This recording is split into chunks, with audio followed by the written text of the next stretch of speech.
Ce que j'ai trouvé intéressant, c'est qu'il y a un vrai dialogue et un vrai échange entre tous les acteurs de la jeunesse. Et je pense qu'il y a peu d'espace où effectivement les acteurs de la jeunesse se retrouvent et puissent échanger.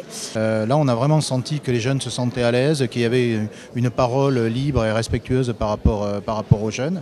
Et donc, bon, il y a une grande satisfaction sur la manière dont ça s'est passé. Le fait d'avoir mélangé le temps tout à l'heure de spectacle de jeunes, un petit théâtralisé, avec les adultes, les élus, les responsables, je trouve ça hyper intéressant. Des intervenants très intéressants qui apportent un vent nouveau. Ce matin, c'était vraiment très pertinent et vraiment très intéressant. Je pense à certaines paroles de jeunes que j'ai rencontrés hier, avec lesquels j'échangeais, c'est qu'ils se sont sentis entendus. Et s'ils se sentent entendus, après ils auront envie de s'investir plus longuement en fait, dans tout ce qui va suivre justement.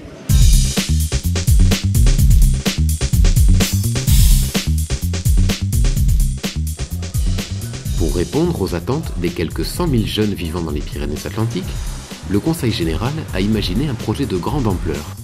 18 mois de préparation, 3 journées d'ateliers organisées sur tout le département, 4 conférences tenues par des experts du domaine de la jeunesse et 2 journées de restitution, d'animation et de débat organisées à l'hôtel du département à Pau.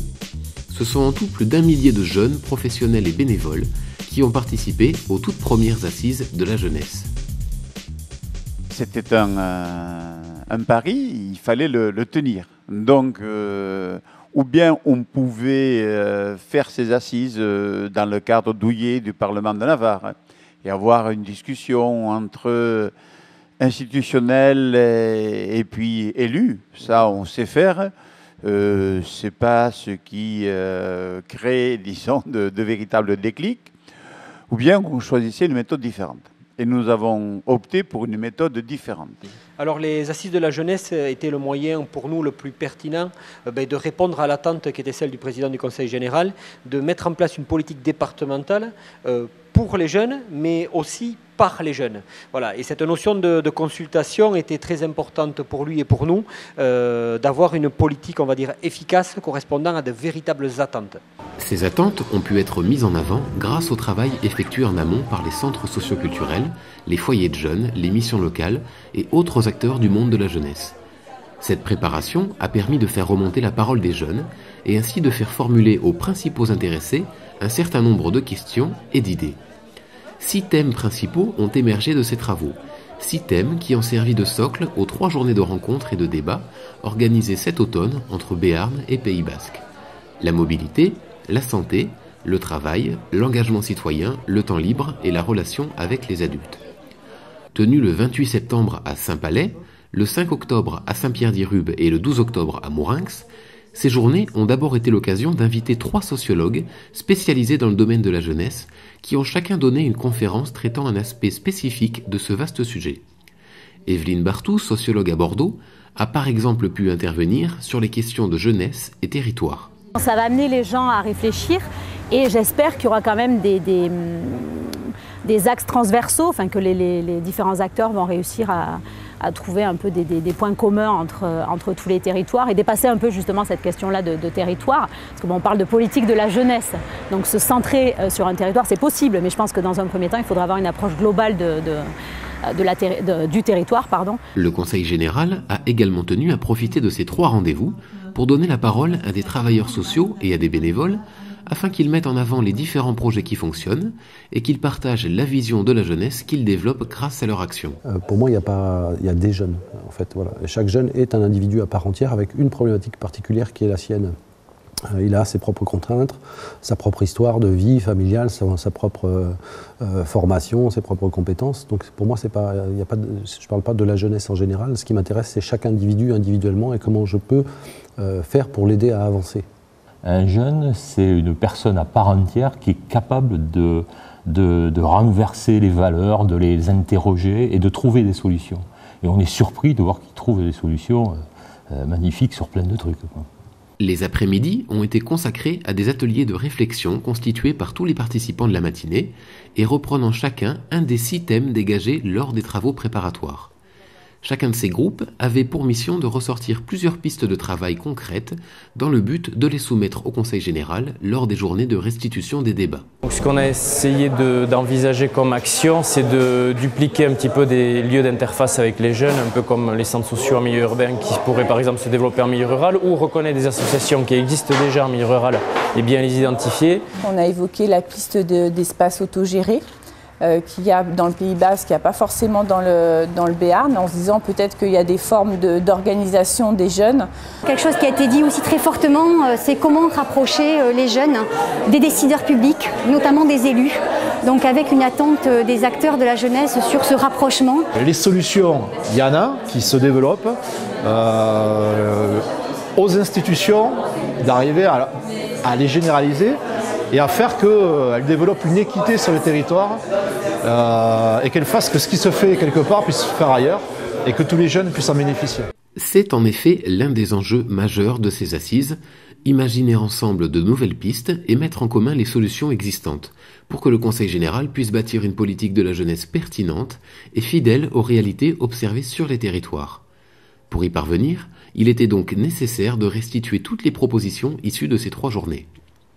C'est à Pau, à l'hôtel du département, que plus de 600 jeunes et professionnels se sont réunis les 7 et 8 novembre dernier pour exprimer ensemble leurs attentes et leurs propositions devant les élus et institutionnels des Pyrénées-Atlantiques. Le point d'orgue, c'était vraiment ces 2 jours des assises de la jeunesse où vraiment les jeunes sont impliqués et ça c'était votre demande.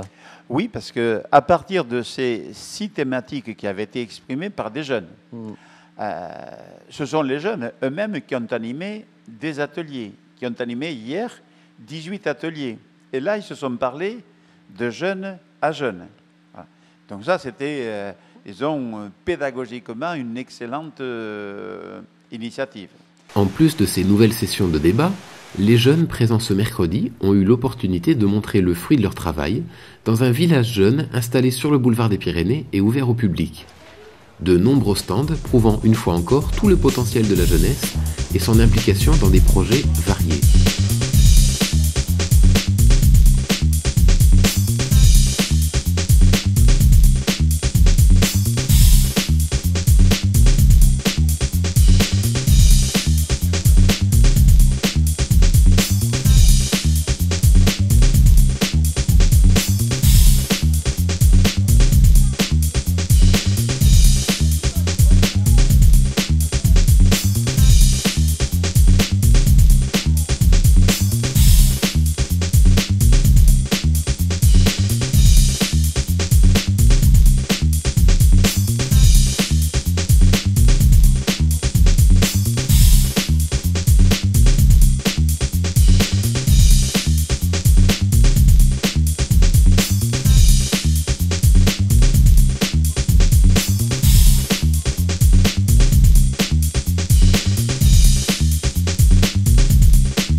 Alors qu'est-ce que tu présentes ici aux assises de la jeunesse? T-shirts, donc j'ai créé ma marque de vêtements donc il y a 1 an et demi maintenant.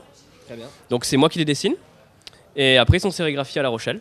On a proposé plein de projets, en fait c'est ce projet qui a été retenu.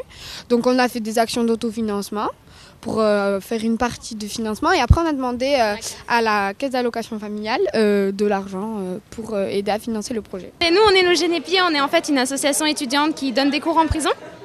Et voilà, on vient présenter parce qu'on pense que c'est important que les jeunes s'impliquent dedans, désacraliser la prison, quoi. Ce soir, des porte-paroles de ces jeunes vont aller rencontrer le président du Conseil général et des représentants des institutions pour voilà, une discussion en face à face sur leurs attentes, leurs espoirs. Voilà, je pense que ce sera un bon moment de démocratie ou avec une discussion à bâton rompu avec le président qui devrait nous orienter vers des politiques jeunesse. On a participé à des tables rondes, il y avait des ateliers avec des sujets bien précis et là il est ressorti à chaque fin d'atelier des propositions à soumettre au Conseil général et donc nous on représente les petits groupes et on va soumettre des propositions au Conseil général. On nous a interrogés, on était dans la table ronde. pour les loisirs et tout. Et Lamia, elle va devoir s'exprimer pour dire en gros ce qu'on veut faire et tout. Quelle question tu as posée, toi? Je vais poser comment aider les jeunes à réaliser leurs projets, notamment sur le plan financier. Donc quelle est cette question?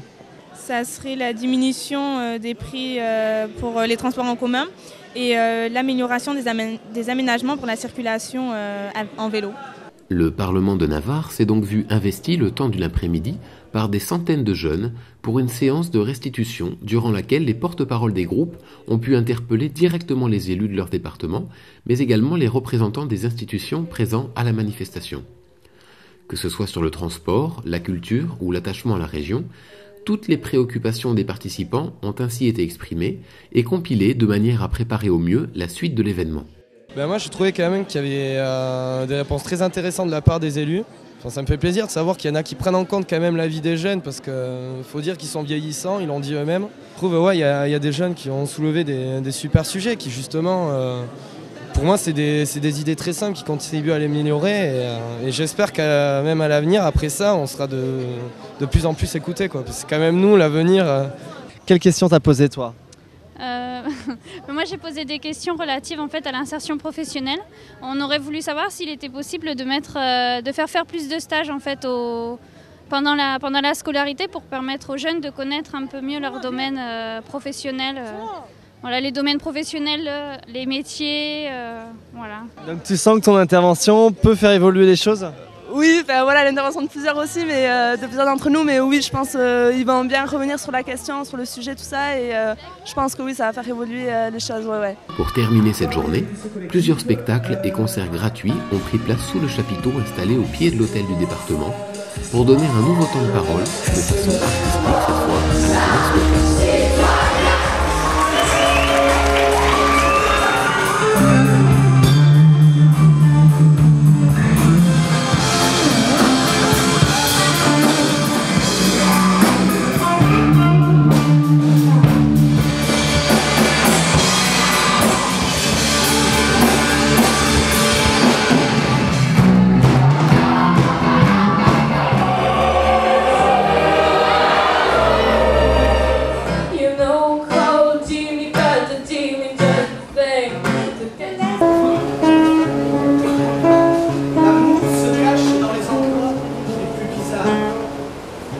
L'amour n'est pas ceux qui le cherchent. L'amour se cache dans l'improvisation. Un jour qu'un cri dirait comme l'ennui de parler. C'est ma force.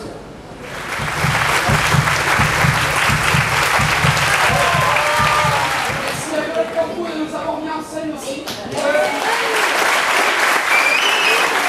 Dès le lendemain matin, ce sont les professionnels de la jeunesse qui ont investi ce même Parlement de Navarre pour aborder la phase suivante du processus, à savoir la synthèse de tout le travail effectué jusqu'alors.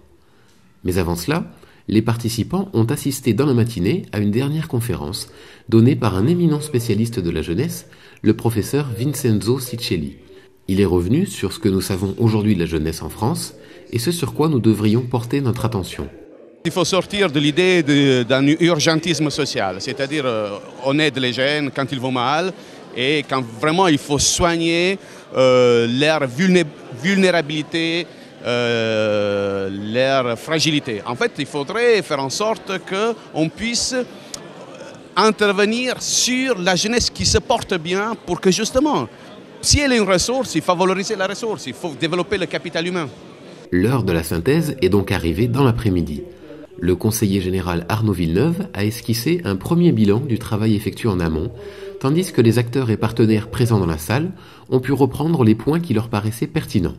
Le but étant de recueillir tous les éléments nécessaires à la réalisation d'une charte sur laquelle le Conseil général s'est engagé dès le début de l'opération.